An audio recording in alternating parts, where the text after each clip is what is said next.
Bonjour et bonsoir à tous selon l'heure à laquelle vous visionnez la vidéo. Moi, l'état civil, c'est Nyonli Tamba Marie Evans et je suis le promoteur de la web TV Dempo TV.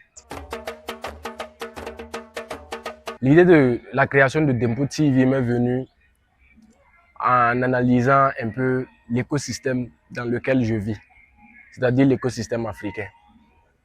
Je suis de la génération 2000, donc nous sommes de ceux-là qui avons grandi avec un double paradigme. Ça veut dire en étant africains, nous avons grandi en étant éduqués comme des sujets des colons. Je sais que ça va peut-être choquer certains, mais c'est la vérité. Nous avons grandi en apprenant les histoires des héros des autres pays, des autres nations, des autres continents. Nous connaissons tous Charles de Gaulle, Napoléon Bonaparte, Jean-Paul Sartre, Montesquieu, et même Montesquieu. Nous connaissons je dirais tous ces personnages-là, européens, mais nous ne connaissons même pas notre propre histoire. Voilà pourquoi nous souffrons actuellement. Beaucoup ne connaissent pas leur histoire et beaucoup suivent un modèle qui n'est pas le nôtre. En Afrique, on ne manque pas d'intellectuels. Moi, je suis étudiant. Je vois très clairement, il y a beaucoup d'universités actuellement en Afrique, que ce soit dans le privé comme dans le public. Donc, on ne comprend pas pourquoi il y a toujours ce sous-développement-là. Et pour moi, ce problème-là vient du paradigme dans lequel nous utilisons nos connaissances. Une connaissance, ça est, comme le dit souvent le docteur Aberkan, en fait, la connaissance, le flux de connaissances est égal à l'attention multipliée par le temps. Nous accordons notre attention à des choses, beaucoup de choses futiles. Actuellement, vous voyez avec les réseaux sociaux tels que TikTok et tout, les Africains sont chaque fois connectés. On est connecté, on suit des vidéos, malgré qu'on dise que le coût de la connexion est élevé en Afrique. Mais est-ce que ce que nous suivons sont faits pour nous? Ou est-ce que ce que nous suivons nous permet de nous améliorer, nous permet au quotidien d'apprendre des choses? C'est là le vrai problème. Parce que nous consommons du contenu qui ne nous permet pas de nous élever. Nous ne connaissons pas notre histoire. Quand vous prenez nos livres, nos propres livres d'histoire, vous verrez que on dit que le Naba Wobgo a fui. Mais dans ce même livre, on vous fait comprendre que le général de Gaulle s'est retiré en Angleterre. Vous comprenez qu'il y a un problème de 2 poids 2 mesures. C'est compliqué comme ça pour un enfant à qui vous faites comprendre que son ancêtre, son grand-père a fui, pendant que quelqu'un qui a fait la même chose, vous dites à cet enfant-là que cette personne-là s'est retirée. Il faut vraiment changer de paradigme. On ne peut pas être dans des écoles où l'on parle de scientifiques, on cite de Newton, de Blaise Pascal, comme des grands scientifiques, sans parler de nos scientifiques à nous. Pour moi, tout Africain devrait connaître Cheikh Anta Diop. Cheikh Anta Diop, c'est... En fait, quand je parle de ça, souvent l'émotion fait que souvent je ne trouve pas de mots. Parce que le travail qui a été abattu par ce grand homme-là, par ce grand savant-là, c'est un travail colossal. C'est vraiment... Il a permis aux Noirs d'avoir le chemin tracé pour retrouver sa dignité. Si je ne me trompe pas, c'est lui qui a révélé que les Égyptiens étaient autrefois des Noirs et non des Blancs, non? Oui, Cheikh Anta Diop, lors de la conférence du Caire, si je ne me trompe pas, en 1960, a démontré avec des disciples tels que Théophile Obenga, qui est toujours vivant actuellement, il a démontré que tout ce que nous voyons comme œuvre gigantesque en Égypte est l'œuvre de nos ancêtres. Quand je dis nos ancêtres, je parle des Noirs, je parle des mélanodermes. Pourtant, nous avons grandi en voyant des films sur l'Égypte, on voyait des Blancs. Pourtant, tous ces récits-là, c'était faux. Même dans nos livres d'histoire, c'est comme ça. Pourtant, depuis 1960, Cheikh Anta Diop avait pu prouver le contraire. Et devant des scientifiques de tous les pays. Mais pourquoi, jusqu'à présent, l'Africain n'arrive toujours pas à comprendre sa place? Parce qu'il ignore tout simplement son histoire. Beaucoup d'Africains ignorent leur histoire. Avec les religions importées qui sont venues, beaucoup pensent que nous sommes nés. Quand vous prenez les familles africaines, vous prenez sur 200 ans. Est-ce que c'est pas évident qu'on puisse trouver un Africain qui pratique une religion importée? Ça veut dire dans la famille depuis plus de 200 ans. C'est pas évident. Pourtant, 200 ans, c'est quoi? Ce n'est rien dans l'histoire de l'humanité. Effectivement. Le noir est apparu quand? C'est ça le paradigme. Si dans la tête d'un Africain, d'un noir, il se dit que son histoire commence à partir d'Adam et Ève, c'est compliqué. C'est compliqué. Parce que tout ne démarre pas de là. Ça fait quand on en parle, les gens ont tendance à dire que on cherche à attaquer les religions. Non, on n'attaque pas de religion. On dit juste les faits. C'est des faits historiques. C'est des faits historiques qu'il faut ressortir. Ok, donc d'où la création de ce média. Si D'où la création de ce média pour pouvoir donner des réponses à ces questions-là. D'accord. Parce qu'il faut vraiment que l'Africain connaisse son histoire. D'accord. Pour pouvoir savoir où il va aller. D'accord.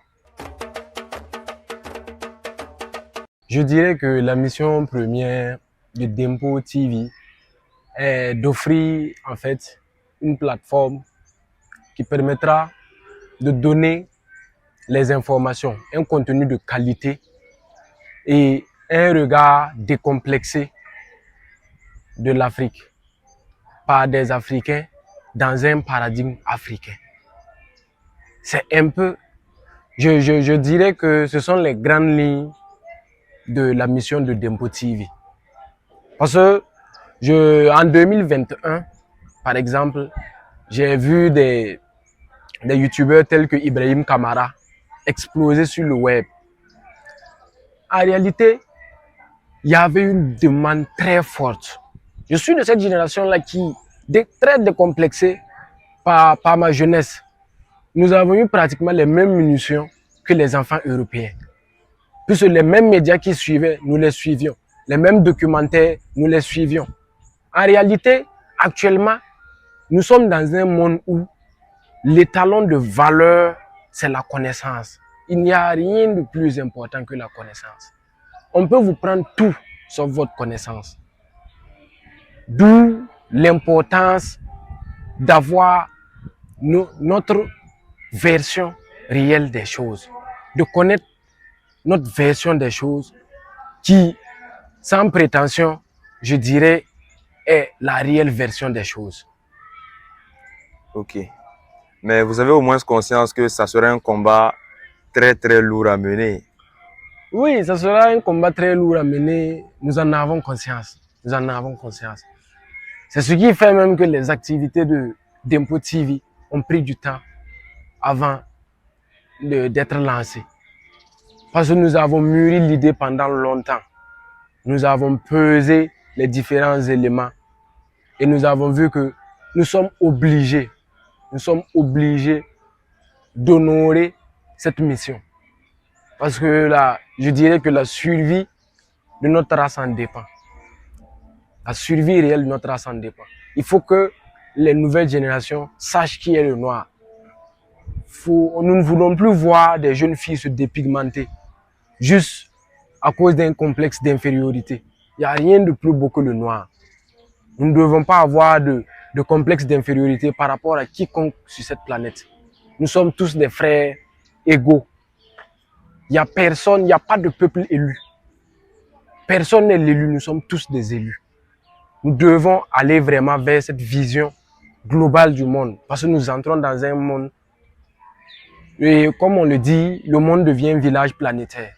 Avec les techniques de l'information et de la communication, et les TIC, je dirais les NTIC actuellement, nous voyons que le monde, je peux actuellement discuter avec un jeune comme moi qui est à Singapour, qui est au Kenya, qui est au Botswana, et nous pouvons pouvoir nous comprendre.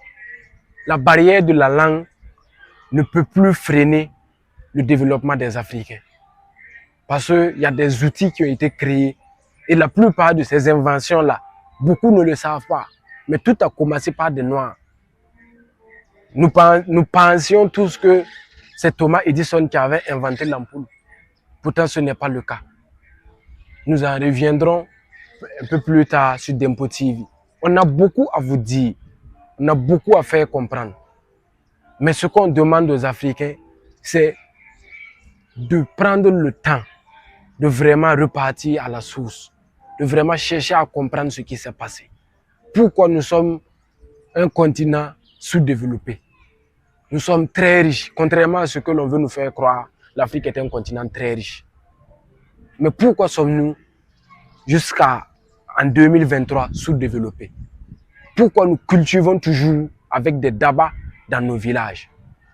Pourquoi jusqu'à présent nous souffrons pour avoir un repas dans nos pays? Les gens meurent de faim.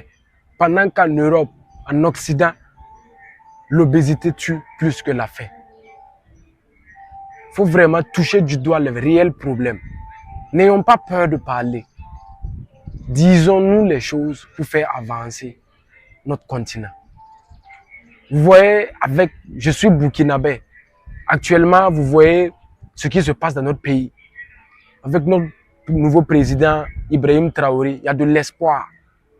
Je suis de cette jeunesse-là qui avait perdu tout espoir de changement de paradigme.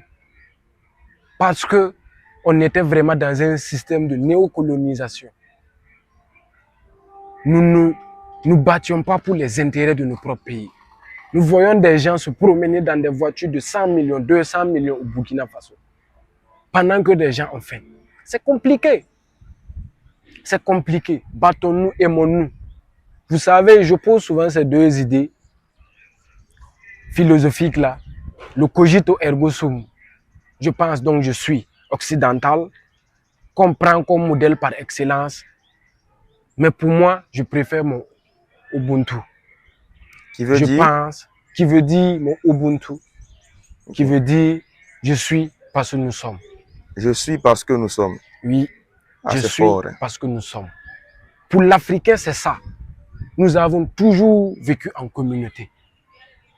On a beaucoup de richesses. Nos langues regorgent de richesses.